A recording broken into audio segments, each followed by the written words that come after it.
অনেকক্ষণ ধরে দেখতেছি এখানে অনেক লোক মানে সালমান রুবেল সাহেবের গেঞ্জি পিন দেয়, তারা ধান কাটতেছে।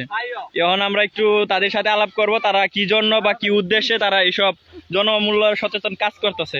হ্যাঁ রিপন চাচা, এটা কি জন্য আপনারা মানে এই উদ্যোগে সবার ধান কেটে দিতেছেন, এটা যদি একটু বলতেন।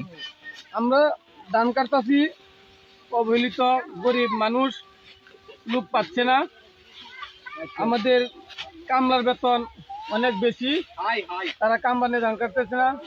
যেহেতু কামলার বেতন হলো এখন 1200 টাকা, এই ধানের দাম হচ্ছে মাত্র 700 টাকা। এই জন্য আমরা আল্লাহ সালমান রুবেল সাহেবের পক্ষ থেকে তার নেতৃত্বে আমরা গরিব মানুষের পাশে দাঁড়াচ্ছি।